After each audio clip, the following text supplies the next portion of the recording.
एक बार अकबर बादशाह के उस्ताद पीर साहब मक्का से चलकर दिल्ली आए।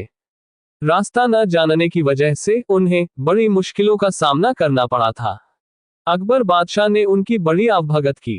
कुछ दिन आनंद लेकर पीर साहब मक्का लौट गए। जब पीर साहब चले गए तो अकबर बादशाह ने बीरबल से पूछा, बीरबल, क्या तुम्हारे भी कोई गुरु है, जैसे कि मेरे पीर साहब है? यदि है तो वे कहाँ रहते हैं? कभी आते जाते भी हैं या नहीं? बीरबल ने जवाब दिया, जहां पनाह। मेरे भी गुरु हैं, लेकिन वह बाहर रहते हैं, कहीं आते जाते नहीं। हाल ही मैंने सुना है कि मेरे गुरुदेव किसी को कुछ बताते भी नहीं और कभी किसी से एक पैसा भी नहीं लेते। रुपए पैसे का उन्हें लोभ नहीं है। ये सुनकर बीरबल के गुरु के प्रति अकबर बादशाह के मन में श्रद्धा उत्पन्न हुई और उन्होंने बीरबल से अपने गुरु से मिलवाने का आग्रह किया। अकबर बादशाह से बातें करके जब बीरबल रास्ते में आए तो उन्होंने देखा कि एक लकड़ी बेचने वाले बूढ़े ने परिश्रम करके लकड़ियों का एक गट्ठर बांधा हुआ है। वह सुबह से शाम तक इधर उधर भटका, पर किसी ने भी उसे उचित मूल्य देकर वह गट्ठर नहीं खरीदा। लाचार होकर बूढ़ा लकड़हारा गट्ठर अपने घर वापस लिए जा रहा था। पहले तो बीरबल ने उस लकड़ी बेचने वाले से लकड़ियों के उस गट्ठर का मूल्य पूछा, फिर उसे अपने घर ले गए और उससे बोले, मालूम होता है कि तुम समय के कुचक्र में फंसकर इस दीन अवस्था में पहुंचे हो। बीरबल ने उसे अच्छे साफ सुथरे वस्त्रों और काली जटा इत्यादि से युक्त ब्राह्मण साधु बना दिया। उसके हाथ में रुद्राक्ष की माला दे दी। फिर एक बड़े मंदिर के पीछे मृगचर्म के आसन पर बैठाकर उससे बोला, तुमसे मिलने बड़े बड़े अमीर उमराव आएंगे, पर उनसे तुम बिल्कुल मत बोलना। तुम्हें कितनी ही बहुमूल्य वस्तुएं वे क्यों न दिखाएं, पर तुम उनकी तरफ आंख भी मत उठाना। तुमसे जो कुछ भी पूछे उसका जवाब मत देना। बस अपने ध्यान में रहना और सिर्फ माला फेरते रहना। ध्यान रहे, यदि इसके अलावा तुमने कोई भी हरकत की तो तुम्हारी खैर नहीं, क्योंकि मैं तुम्हारी हरकतों को देखता रहूंगा।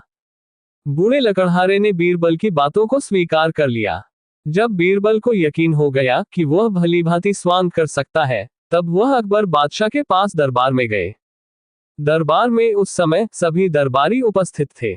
बीरबल ने अकबर बादशाह को अपने गुरु के आने की शुभ सूचना दी और कहा, पहले तो गुरुदेव ने दर्शन देने से इनकार किया, पर मेरे खुशामद करने पर वह पधारे हैं और मंदिर के पिछले हिस्से में आसन जमाए हुए हैं। उन्होंने आप लोगों को दर्शन देना भी स्वीकार कर लिया है, लेकिन मुझे साथ आने को मना कर दिया है। यदि मैं हट करके जाऊंगा तो हो सकता है वह मुझे शाप दे दे। अतः आप और लोगों के साथ उनके दर्शन करने के लिए जा सकते हैं। बीरबल को छोड़कर अकबर बादशाह के साथ सभी दरबारी गुरुदेव के दर्शन करने के लिए गए। अकबर बादशाह ने गुरुदेव के सामने जाकर सादर मस्तक झुकाया। फिर बैठकर उनसे पूछा, गुरुजी, अपना निवास स्थान तथा शुभ नाम इस दास को भी बताने की कृपा करें। गुरुदेव भी किसी ऐसे वैसे के चेले नहीं थे। अकबर बादशाह की बातें सुनी अनसुनी करके वह अपने ध्यान में ही रहे। अकबर बादशाह फिर बोले, भगवान, मैं सारे हिंदुस्तान का बादशाह हूं और आपकी प्रत्येक इच्छा पूर्ण करने में समर्थ हूं। आप कृपा करके एक बार मेरी ओर नजर उठाकर देख लें तो मैं अपने आप को धन्य समझूंगा।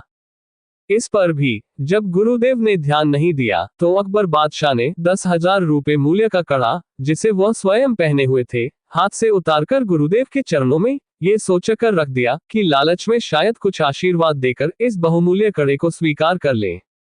परंतु जब कुछ नतीजा ना निकला तो निराश होकर अकबर बादशाह वहां से उठ खड़े हुए और बोले, जो आदमी अतिथि के साथ ऐसा व्यवहार करे उस कठोर हृदय से बातें करना भी मूर्खता है। अकबर बादशाह को क्या पता था कि ऐसे मूर्ख से सामना होगा। उन्होंने वह कड़ा बीरबल के यहाँ भिजवा दिया, क्योंकि दान की वस्तु बादशाह के महल में कैसे आ सकती थी। अगले दिन गुरुदेव का सारा हाल सुनाकर अकबर बादशाह ने बीरबल से पूछा, मूर्ख मिले तो क्या करना चाहिए? बीरबल बोले, उस समय चुप रहना ही अच्छा है। बीरबल के इस जवाब से अकबर बादशाह की रही सही मर्यादा पर भी पानी पड़ गया। उनका विचार था कि ऐसी बात कहकर वह बीरबल के गुरु को मूर्ख साबित करेंगे, पर उल्टे खुद ही मूर्ख बन गए। अकबर बादशाह को चुप देखकर बीरबल बोले, जब मैंने पहले ही उनका स्वभाव आपको बता दिया था कि उन्हें रुपए पैसे का लालच नहीं है, कभी किसी के दरवाजे पर वह नहीं जाते और मेरे कहने पर बड़ी मुश्किल से तो वह मिलने को राजी हुए थे, फिर आपने उन्हें लालच क्यों दिया?